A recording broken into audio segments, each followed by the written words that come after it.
Buscai primeiro o reino de Deus e a sua justiça, e tudo mais vos será acrescentado. Aleluia, aleluia. O Senhor esteja convosco. Ele está no meio de nós. Proclamação do Evangelho de Jesus Cristo segundo Lucas. Glória a vós, Senhor. Aconteceu que, caminhando para Jerusalém, Jesus passava entre a Samaria e a Galileia. Quando estava para entrar num povoado, 10 leprosos vieram ao seu encontro. Pararam à distância e gritaram: Jesus, Mestre, tem compaixão de nós. Ao vê-los, Jesus disse: Ide apresentar-vos aos sacerdotes. Enquanto caminhavam, aconteceu que ficaram curados.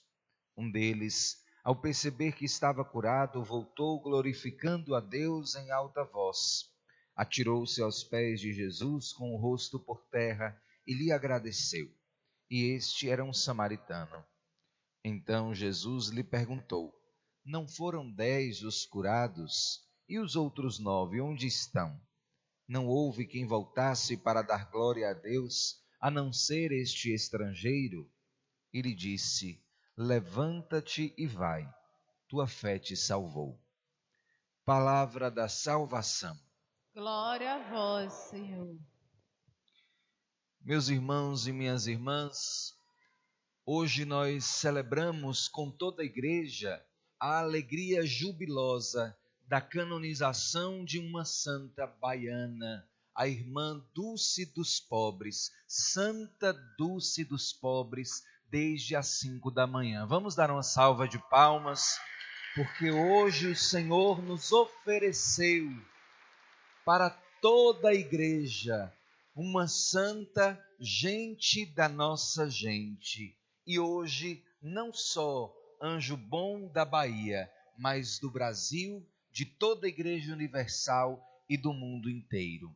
O testemunho dessa pequena mulher que em Salvador cuidou dos pobres, amparou os aflitos, abrigou aqueles que estavam nas tempestades do mundo e da vida, é reconhecida para servir como um luzeiro que, posto desde o alto, ilumina a Igreja de Cristo e nos dá a alegria de compreendermos que ainda hoje nós continuamos na força da palavra e da Eucaristia a produzir e a oferecer santos para o mundo, não para a nossa vaidade, não por causa de nossa pretensão, mas por causa de nossa vocação à santidade.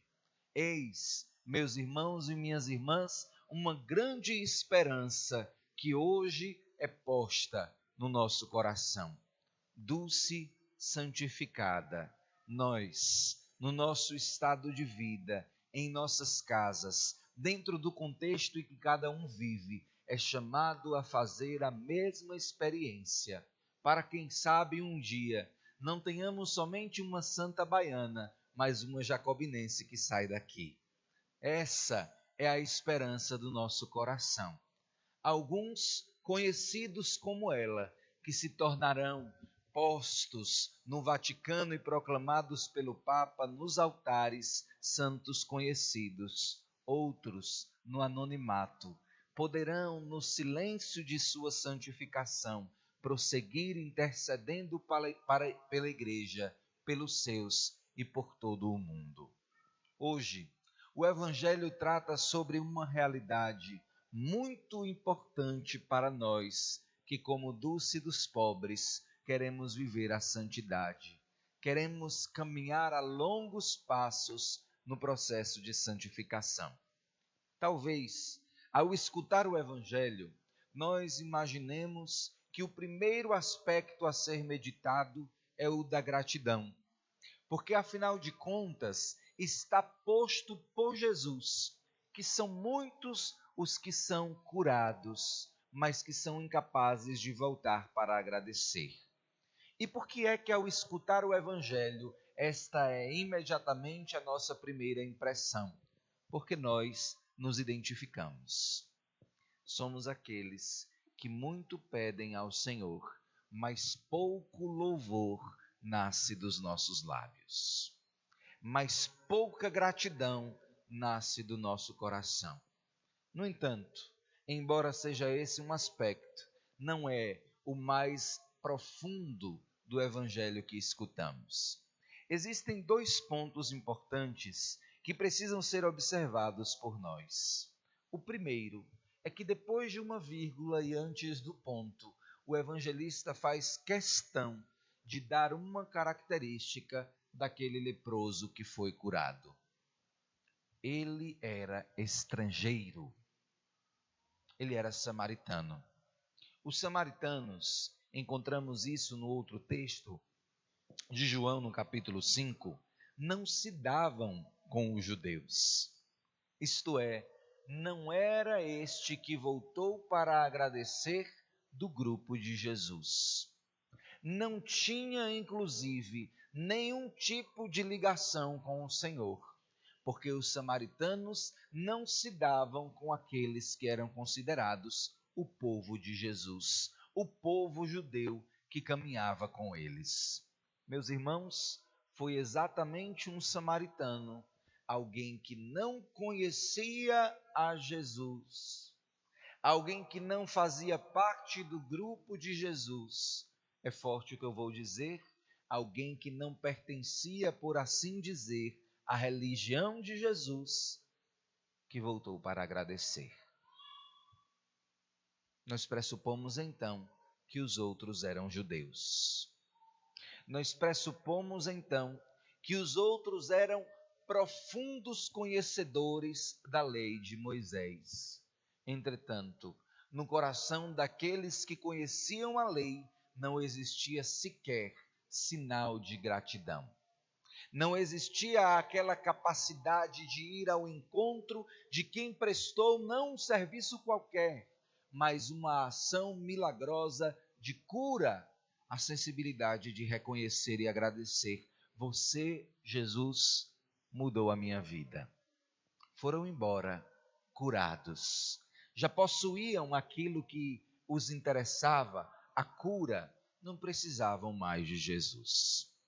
Meus irmãos, é importante que nós entendamos esse aspecto para que jamais tenhamos a tentação de achar que porque somos batizados, porque estamos dentro do contexto de uma vida paroquial ativa, estaremos salvos. Existe muita gente que pensa ser salva por aquilo que faz ou pelo gueto do qual faz parte. Ninguém se engane. O fato de pertencermos a um povo não nos torna salvos. O que nos salvará será a fidelidade àquilo que está posto como norma de vida para o povo do qual fazemos parte. Certamente, este homem que voltou ao encontro de Jesus, antes apenas um samaritano, converteu-se como um seguidor do Senhor. E é importante que nós entendamos o segundo ponto que eu citava. Jesus disse a ele: levanta-te e vai. Versículo 19. A tua fé te salvou. Vejamos. Aquilo que aparentemente era fé nos outros foi suficiente para trazer a eles a cura. Eles foram curados, mas eles não foram salvos. Os 9 saíram curados, sem sinal algum de lepra. Certamente viveram uma vida muito mais confortável, porque naquele tempo aqueles que eram leprosos eram postos completamente à margem da sociedade, até por uma razão óbvia. Não existia cura para uma doença que era contagiosa.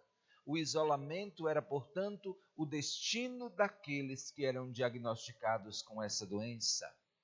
Jesus, portanto, devolveu àquelas pessoas não somente a saúde, devolveu àquelas pessoas convivência social, devolveu àquelas pessoas a dignidade que haviam perdido, mas elas não permitiram que Jesus lhe pudesse oferecer aquilo que de mais nobre e santo possuía para dar, a salvação de suas almas.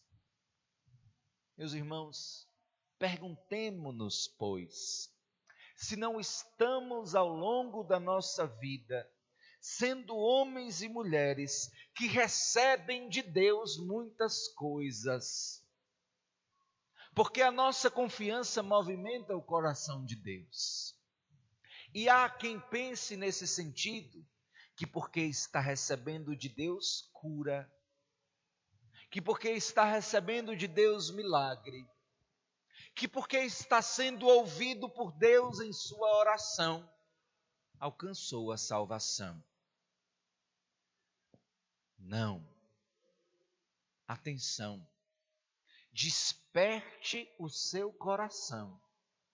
O fato de Jesus ouvir a sua oração, de Jesus operar milagres na sua vida, o fato de Jesus, quem sabe, ter curado você de um câncer, o fato de Jesus ter tirado você de uma situação de dor, de sofrimento, de tribulação, não significa sinônimo de salvação, porque a tua salvação não está numa oração que foi ouvida por Deus, mas na tua fidelidade a Ele. E foi isso que nos explicou São Paulo. Ainda que sejamos infiéis, Ele permanece fiel, porque não pode desdizer-se. E se veio para edificar o povo de Deus, anunciando a chegada do reino, Ele curaria os leprosos que quisessem, que precisassem, que confiassem. Porque precisa ainda hoje manifestar a sua glória e conquistar para si os nossos corações, continua a atender às nossas preces e súplicas, independente, vamos usar os termos bíblicos, se somos judeus, gregos ou samaritanos.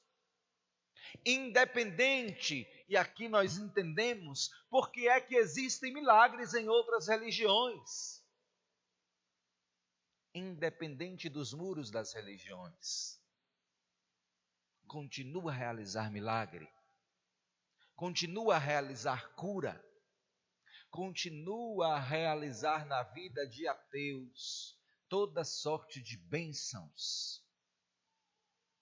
Mas o Evangelho nos revelou, nada disso comprova de ninguém a salvação, porque será salvo aquele que é fiel. Duas categorias de pessoas com as quais o nosso exame de consciência precisa fazer com que nos identifiquemos com uma ou com outra. Aqueles que são receptores de milagres, alvos passivos dos milagres de Deus, das bênçãos de Deus, das graças de Deus. Esta é uma categoria. E a outra, a categoria dos fiéis, que caminharão perto de Jesus, com ou sem milagre,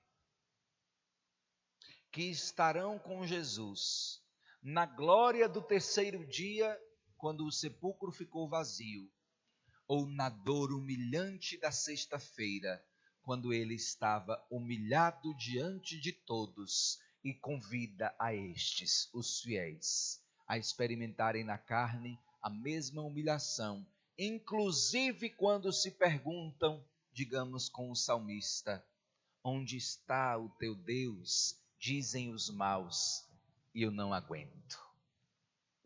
Os fiéis não se ocupam com as curas e milagres.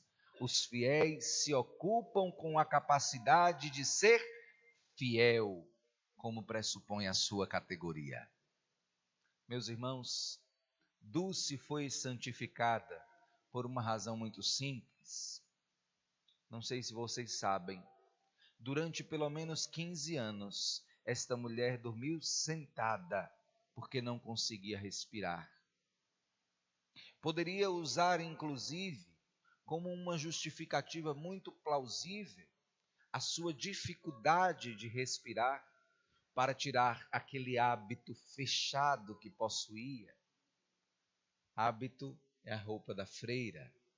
Ela que não quis renovar o hábito, apesar de sua congregação ter mudado as vestes, porque estava abaixo do joelho e ela considerava curto demais.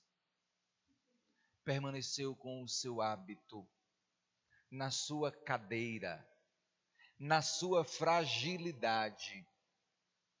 Há um episódio em que irmã Dulce foi pedir doação para os seus pobres e disse na feira: por favor, dê-me algo para os meus pobres. O feirante cuspiu na sua mão. Dulce pôs a mão sobre o seu coração e disse: aqui está o que eu mereço. Dando a outra, disse: agora dê o que os meus pobres precisam. Mulher que viveu a fidelidade a Deus na capacidade de ser humilhada, enquanto poderia questionar-se: ora, o meu Deus é todo-poderoso.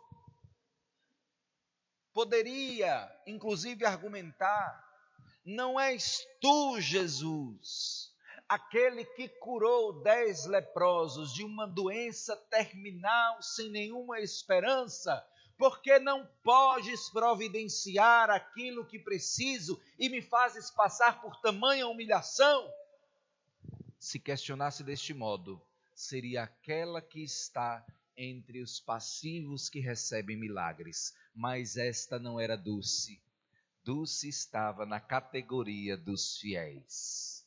Com milagre, com providência, sem milagre ou sem providência, os meus olhos estão fitos no Senhor, porque eu sei em quem eu pus a minha fé.